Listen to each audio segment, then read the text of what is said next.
What's going on with Real Madrid right now? It's been a mixed bag, Craig Burley, to start the season. How much pressure is Zidane under? I'd imagine quite a bit. I don't know how much from Florentino Perez, the president, at the moment, but certainly from the fans. And the fans will then put pressure on their president, and then it all sort of rolls down into the manager. And I think this is generally off the back of a well-documented horrendous performance in Paris, and it was. And he said it himself, Zidane. He says, look, I can take defeat, but I can't take people not working hard enough. I can't people taking the instruction onto the field. And the effort really, basically he was saying the effort wasn't there. So I'm just wondering whether he's already thinking, why did I go back for a second spell at this club when I had so much success first time round, particularly in the Champions League? When you look at Zidane, you've played with many wonderful players in your time, but just because you've been a wonderful player doesn't make you a good manager. Is he a good manager? Is it just not going right, or is he not a good manager? Do you know, people get upset about this. Well, the usual cronies get upset about it, The pedants. On social media and stuff.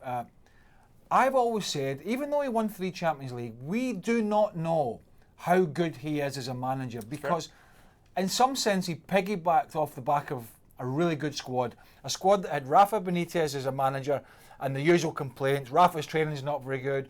Rafa doesn't talk to us like this. Rafa does this. Rafa does that. We're not happy. I get that. So he goes in, arm around everybody. Let's get on side. I'll give you more freedom. We'll put a structure in place. And he had all the top players were still there, and they were 3 or 4 years younger. So when you look at the age of Modric now, and you look at Ramos, and you look at Ronaldo was there, you look at Toni Kroos, Casemiro, all 3-4 years younger at the time, more dynamic, but top quality players. And so, whilst it's not easy to get the results that he did, particularly in Europe, it's easier with this kind of team. When you look at what the Wengers of this world have done at Arsenal, when you look at what Ferguson did, and that's just 2 managers at Man United, they built and rebuilt, particularly Ferguson, but Wenger did it a couple of times, and they went again. He's never proven he could do that. I think he signed one guy in his first time there. I might be wrong. I think it was Morata. I think that was the only player that came in. So he just worked with what he had. Real Madrid now are a bit of a rebuild. You've got Isco and Marcelo, who were bad eggs last year for Santi Solari. Didn't want to play. You've got Toni Kroos, who's been struggling a little bit, as good a player as he is to get around. So does Casemiro.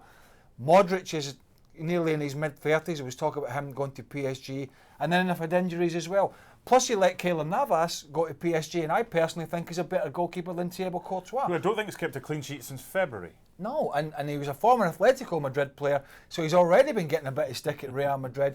Looks as if he's going to lose a goal every time he plays. So they've got a big game this weekend against Sevilla, away. And whilst it won't be a sacking game, in my opinion, it could lead along the lines to things unravelling depending on the result. Because they've started well, they're top of the table. They are. Sevilla, it's not easy. Just finally, you mentioned that they're a club that's in the rebuilding stage. Would you trust Zinedine Zidane to be in charge of that rebuilding? I think there's a big question mark there, I really do. It's a big difference going in and just, shaking things around and getting the results like he did with great players, and going in when things have changed. Things have changed at Real Madrid. Players are older, players have gone. New guys have come in. This is a big... people can't get their head around this. This is what management really is all about, when you have to make changes. And this is what we're going to learn about Zinedine Zidane. But I'm not convinced he's the man to do it. And I heard somebody say, they didn't play very well at Paris Saint-Germain, and they didn't work hard enough. They never won any second balls, and he didn't get Paul Pogba in the summer. And I'm going, what the hell would Paul Pogba do? Paul Pogba doesn't run about winning ball backs willy-nilly. He's a flair player. And what they need is a Verratti, or an Idrissa Gueye who played for PSG, or an N'Golo Kante. They need those kind of guys that can shut up shop and do the ugly stuff. So all this, if he'd signed Paul Pogba, things would have been different. No, they would not have been different, because Pogba's not the guy in a team that's struggling. As he's shown at Man United, he's not going to run around and win the ball back. That's not what he's... So the lack of not getting Paul Pogba is not the reason why they have looked a bit iffy and got beaten Paris. That's just a nonsense. Well, you've said that the game at Sevilla this weekend is not a sackable game if he loses it Well, for if he loses Zidane. it 6-0, maybe. That's different. However, you might not think that, and you might be right or wrong, but I tell you what, the pressure will intensify in the Spanish capital if Madrid go to Sevilla at the weekend and lose.